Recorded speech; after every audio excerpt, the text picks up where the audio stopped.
Agenda Cast, episódio número 34. E estamos aqui para dar sequência à série que nós iniciamos no episódio anterior sobre o sistema de proteção dos militares.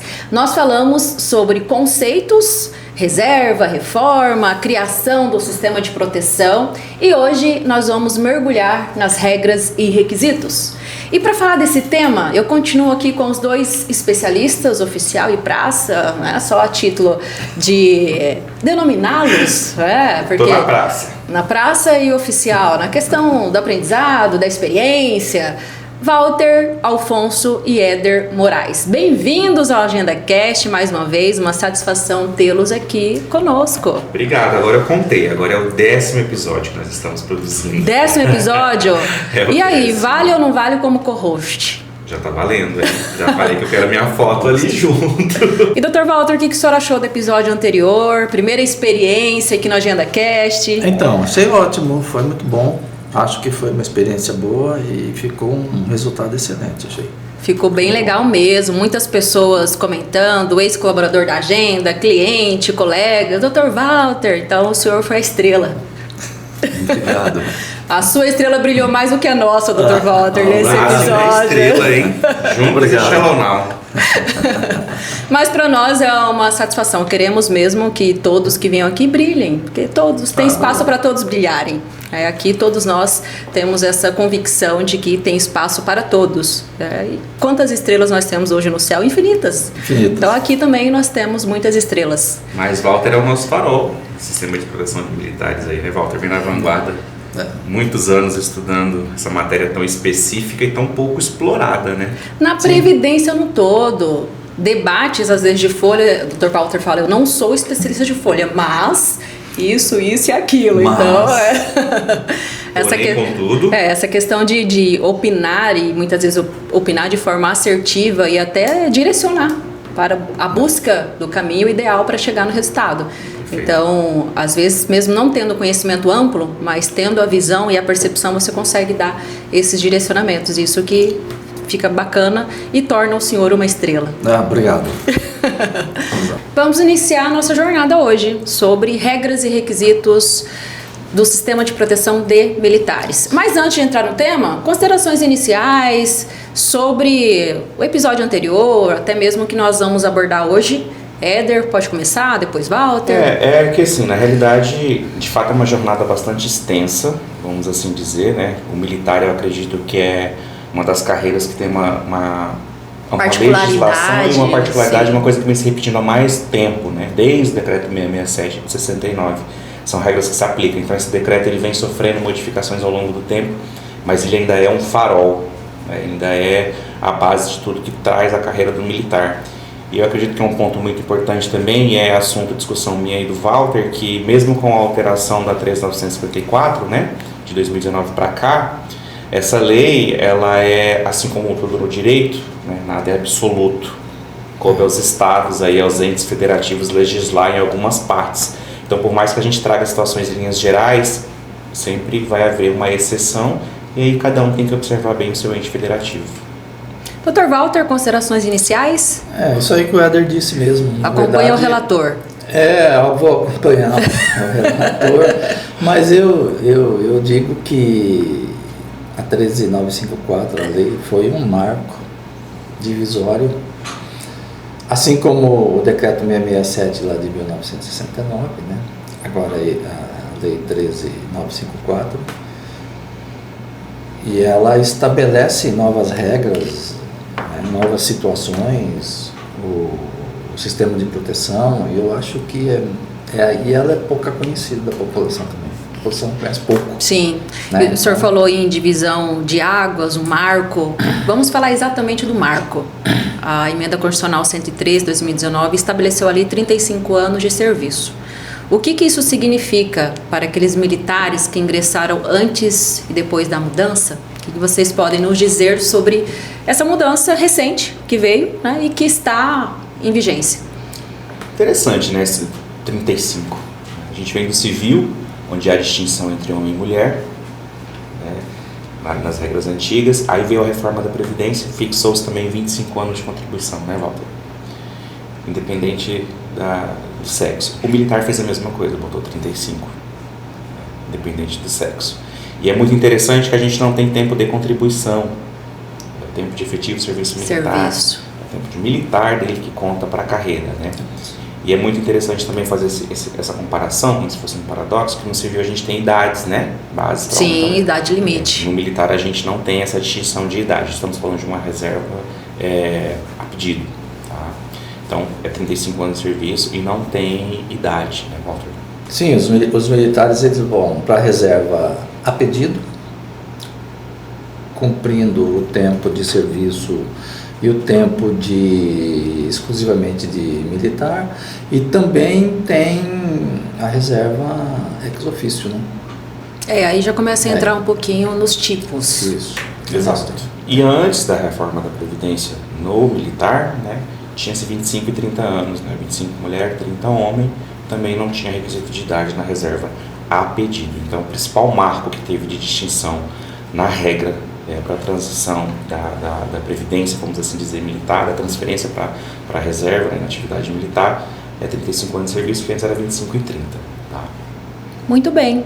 Nós tivemos para os civis o Instituto do Pedágio, as regras. Na verdade, já tem algumas reformas anteriores, mas cada um de uma forma que se diferencia. Exato. Para os militares, existe pedágio?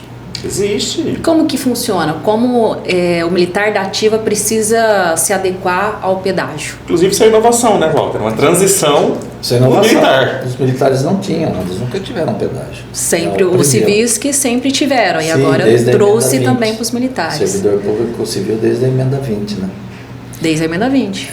Exatamente. Das regras de transição os ali. Os militares, o pedágio chega agora nessa reforma. E como que funciona esse pedágio para os militares? Especificamente o 24G, né, que é 17% do tempo faltante. Exatamente. Então, o militar, o tempo que ele faltava para sair de serviço 30 a 25, né, aplica-se 17% do tempo faltante. E é interessante onde a gente vem dessa diferença entre os estados, como é que legislou isso aí. Nós temos clientes aqui que têm percepção distinta, porque o pedágio, ele entra como um denominador, como um numerador, na realidade, no tempo de contribuição. Ele aumenta o tempo de contribuição. E quando a gente tem uma reserva proporcional, que vai por cotas também, né, ou por cotas, há cliente que considera esse pedágio como denominador também. Então, se eu dividiria, por exemplo, hipoteticamente, um exemplo muito simples, com 30 anos é 100%, então eu tenho que dividir os 30, o tempo que ele tem, por exemplo, por 10.950, e aí multiplicar pelo tempo que ele tem. Então, 10.950 é um denominador, que é 30 anos, que é a integralidade. Se tem menos que 30, ele poderia sair com uma proporção. Só que quando tem cumprimento de pedágio nisso aí, tem cliente que considera o pedágio como denominador também. Então, o denominador seria os 30 anos. Né? Teria dois denominadores. Exatamente. Nesse caso. Existe o denominador de quem estava saindo, quem saiu naquela regra, mas quem está saindo pós-reforma, que tem uma transição, algum pedágio relacionado a isso, considera-se esse denominador na apuração do tempo. Se eu não me engano, quem está considerando essa contagem de tempo assim é o Mato Grosso do Sul. Eles fazem essa divisão. O pedágio também é incluído ali quando eu tenho um denominador para chegar ao provento do militar. Mas, em linhas gerais, a aplicação que a gente tem de transição e de pedágio para o militar é 17% do tempo faltante na data ali da 13.954. Ou da sua lei que está referendando aquilo lá. Essa nova lei ela foi bem inovadora, porque pela primeira vez também que eu tenho conhecimento, os militares tiveram regra de transição. Nunca antes. Você estudar todos os estatutos de todos os entes da federação aí, você verificar que não tinha a regra de transição, né? E a regra de transição do pedágio é bem interessante para eles, eu acho. O poder das mudanças que acontecem aí com os marcos temporais. Vai vendo a necessidade e aí implementa-se até para, digamos assim, não averiguar o funcionamento ou se vai dar certo. Não, é porque já deu certo nos civis, digamos assim, estende-se para outras categorias, né? E acaba aplicando-se similaridades.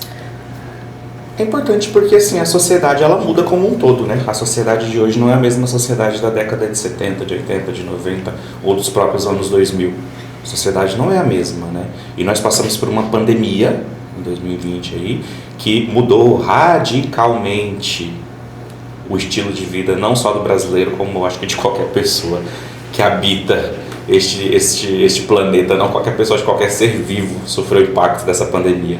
Então as pessoas envelhecem diferente, se comportam diferente, existem manias diferentes em decorrência dos seus costumes e dos seus hábitos cotidianos, né? E a legislação previdenciária, seja no militar ou seja no civil, ela precisa acompanhar essa evolução da sociedade, ela não pode ficar parada no tempo. Tem aquela citação de que o rio não é o mesmo rio, Exatamente. assim como as pessoas não são as mesmas pessoas. Só lembrando que a outra inovação que veio nesse artigo de transição do pedágio foi o acréscimo de 4 meses, né? No tempo de... Então você tem um pedágio, né, no caso do tempo de serviço, e o acréscimo ali de 4 meses no novo requisito do tempo de exclusivo serviço militar. Exatamente, verdade, Walter. Bem colocado. Transição, Mas é importante que a legislação acompanhe essas mudanças, que assim como as pessoas mudam, os procedimentos mudam, exatamente, as mentalidades mudam, e nós temos que acompanhar essas mudanças. Exatamente. Nós estamos falando de uma era tecnológica nunca vivida antes. Sim. Então, é momento de fato de adaptar muitas coisas, reinventar, mudar, para que adeque à realidade atual. Não que a legislação está ali para e passo, pelo contrário, a legislação ainda está muito defasada. Você vê o Código Civil, 2002 e assim por diante, nós temos ainda muito a se evoluir. Tá? Mas... eu vejo com um pouco mais de cautela. Em passos curtos, mas nós vamos dando um passo de cada vez. Que a legislação como um todo, seja em qualquer matéria, ela precisa de fato ser um pouquinho mais lenta do que o compasso que gira o mundo hoje. Porque se ela for acompanhar com a velocidade que as coisas mudam, né, Walter? Não com a velocidade, mas com um lapso temporal um pouco menor. Um pouco menor. Um lapso temporal um pouco menor. Claro que eu não tenho condições de acompanhar as mudanças, porque todo dia eu tenho tecnologia, todo dia tem uma coisa nova. Como que eu acompanho? Impossível. Eu já falei várias vezes, né? A gente é brasileiro, a gente sabe o prazer que é ser brasileiro. Você dorme do jeito, acorda do outro. Impossível, mas assim, tem coisas que já acontecem há anos e ainda não foi regulamentado. Então, assim, esse lapso temporal que nós poderíamos reduzir um pouco mais. Inclusive, a gente já falou aqui, por exemplo, das aposentadorias especiais por exposição de agentes nocivos, né? Os RPPS ainda seguem a legislação federal pela insuficiência de leis complementares de níveis de juízes federativos, né? Então, está todo mundo ali seguindo aquilo ali.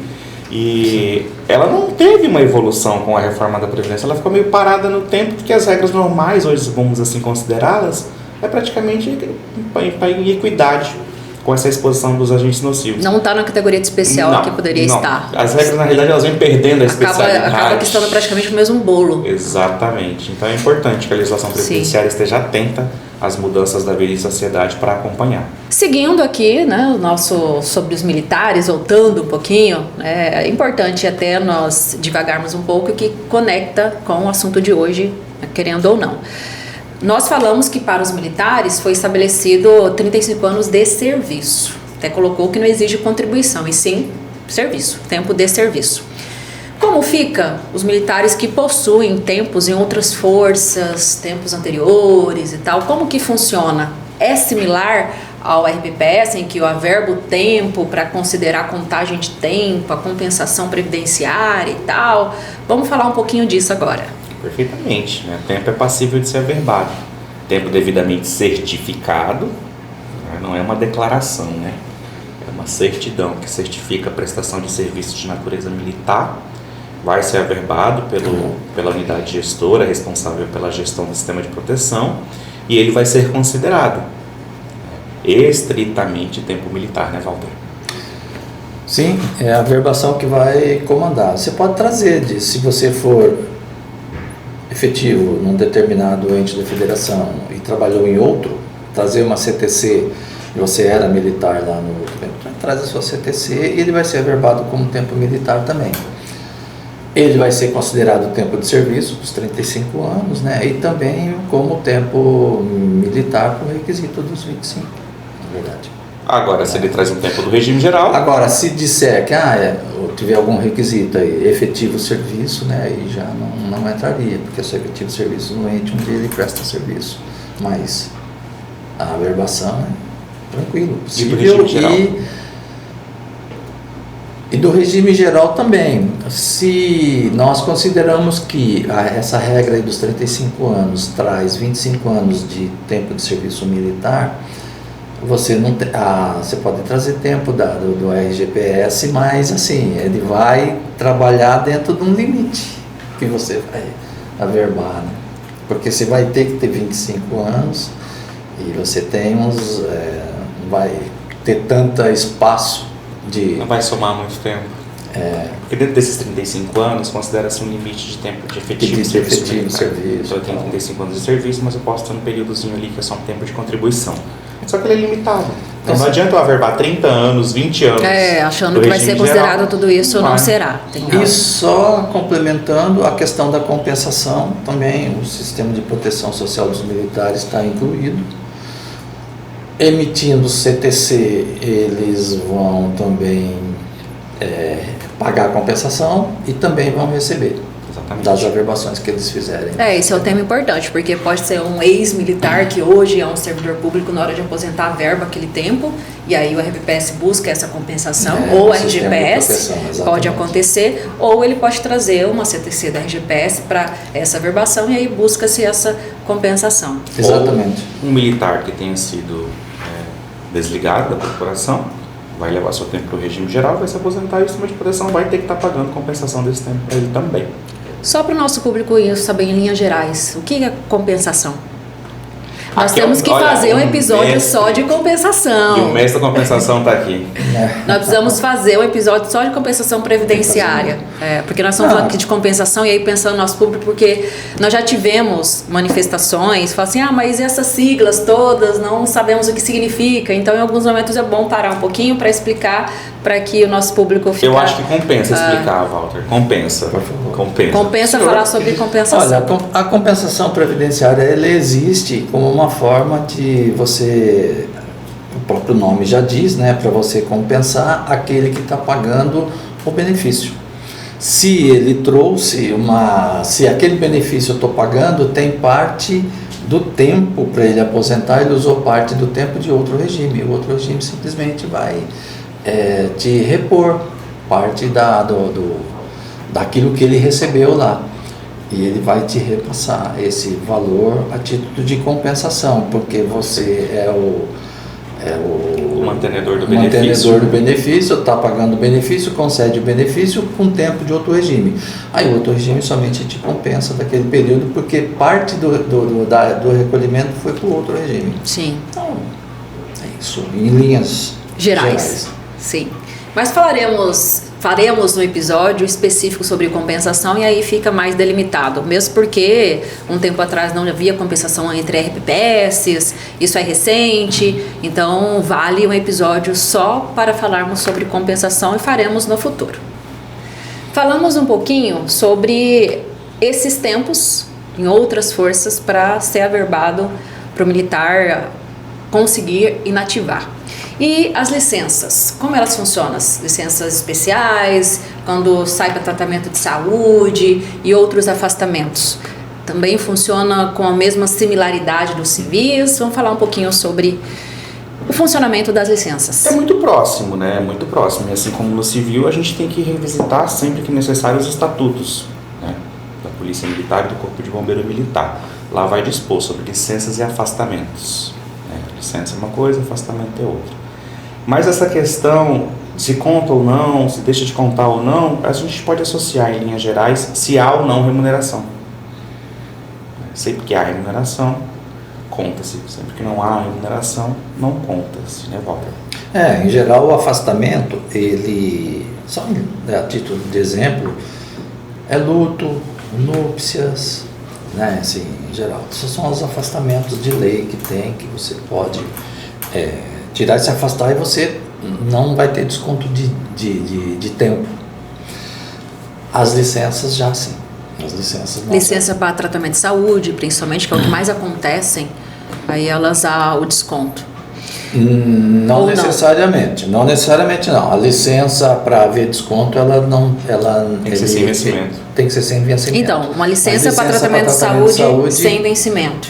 Ou tem a possibilidade, ou todas são com vencimento. Não, ele pode se licenciar para tratamento de interesse particular, por exemplo.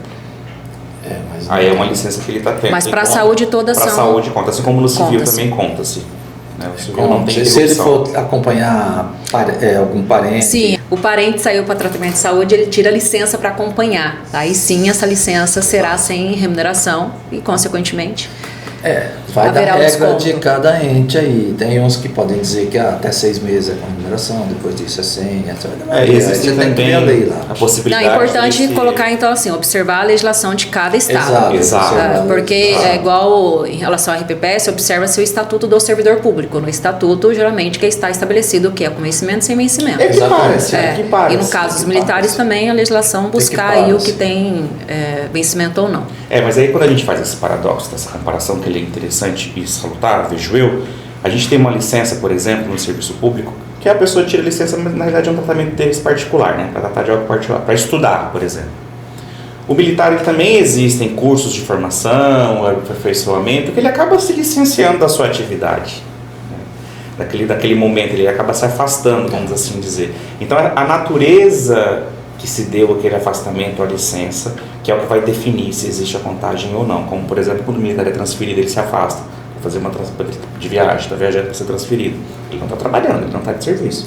Mas ele está à disposição, né? Ele está fazendo isso em função da sua atividade militar. Exatamente.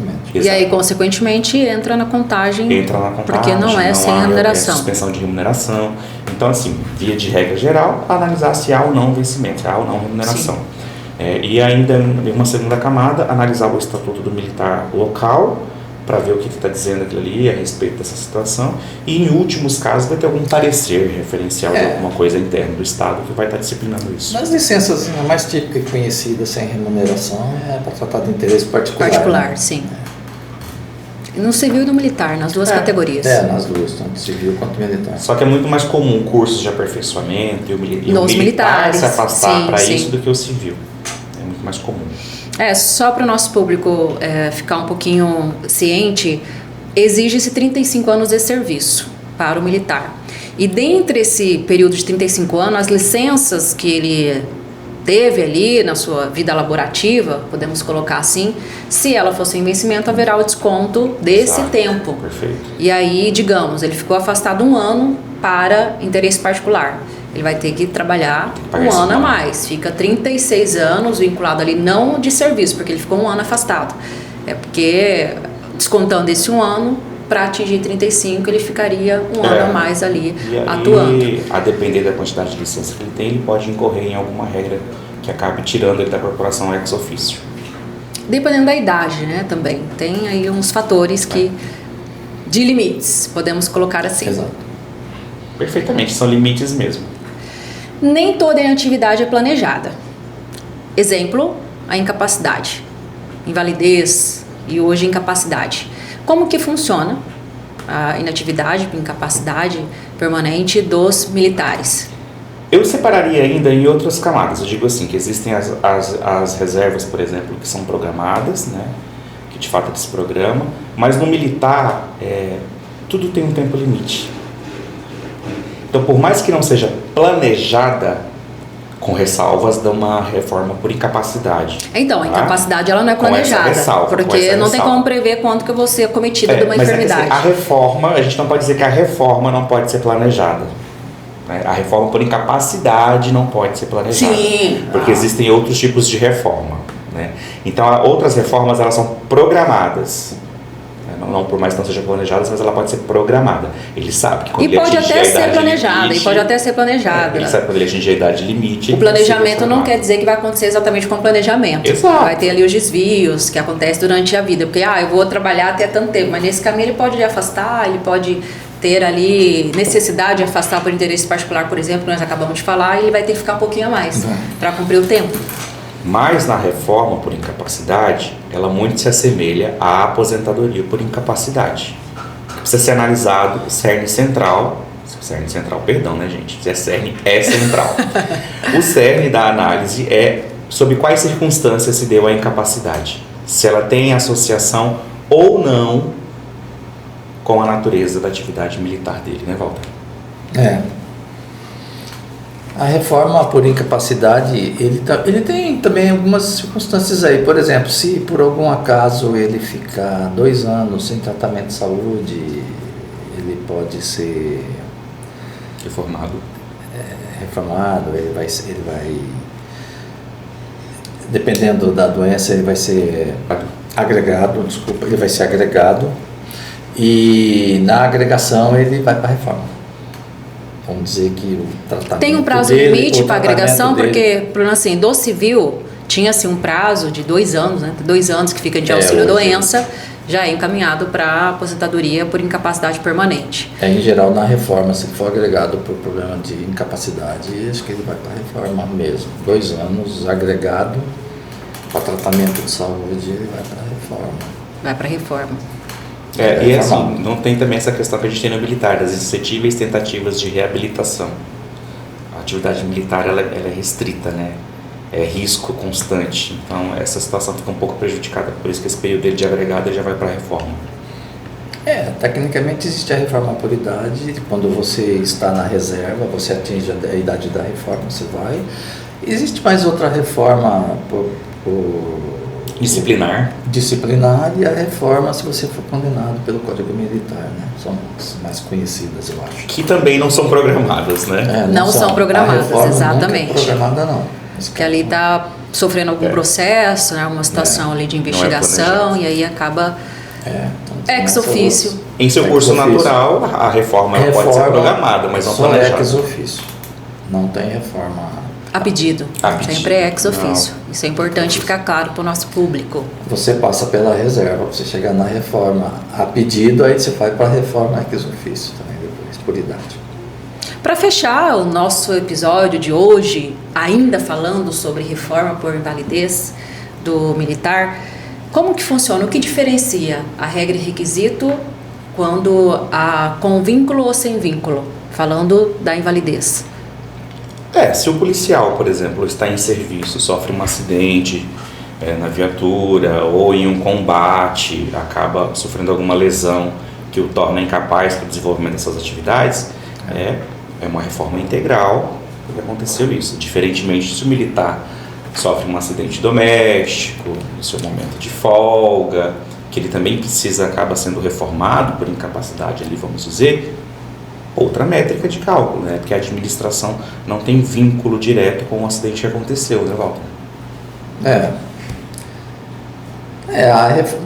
São os 2 tipos de reforma. Se você tem a reforma decorrente do seu trabalho, e você pode ir para a reforma com as doenças mais comuns aí, né? Tem uma similaridade com o civil, né? Porque tem o acidente de trabalho e tem a questão do rol de doenças, né? Tem alguma similaridade com a aposentadoria por incapacidade permanente. É a mesma situação do civil. A integralidade quando tem relação com a atividade policial. Que eles dizem, né?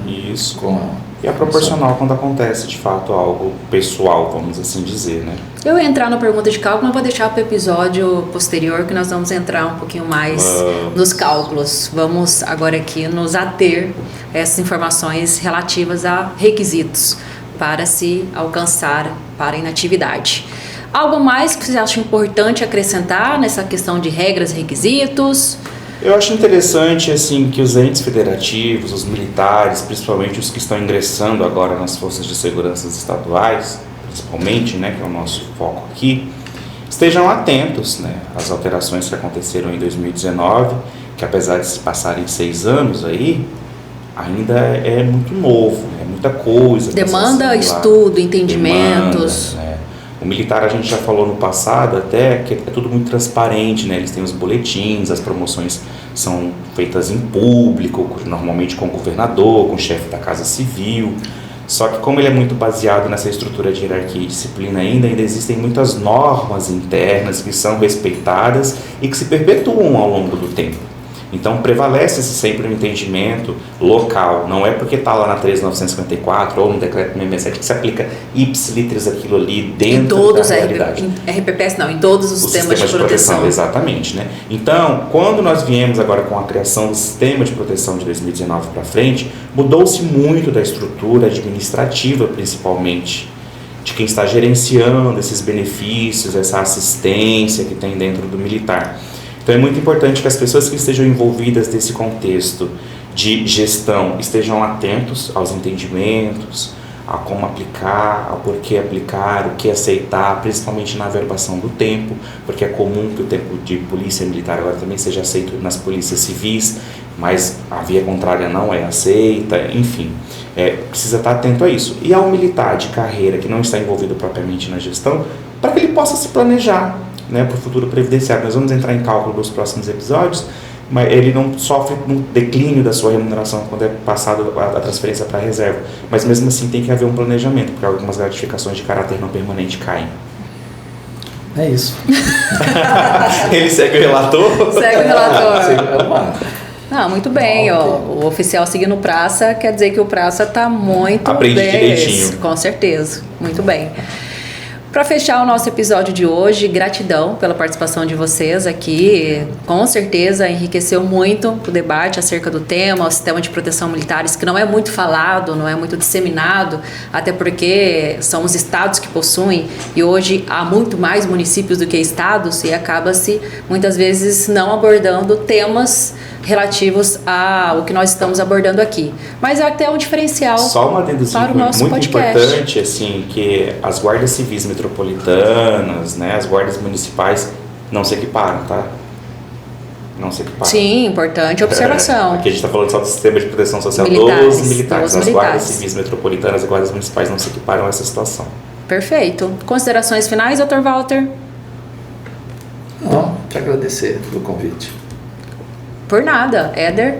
Agradecer, dizer que a gente está aqui para somar, para contribuir e para o pessoal ficar atento que a gente vai entrar agora também nos próximos episódios sobre alguns detalhes das remunerações e as formas de cálculo, que é bastante interessante.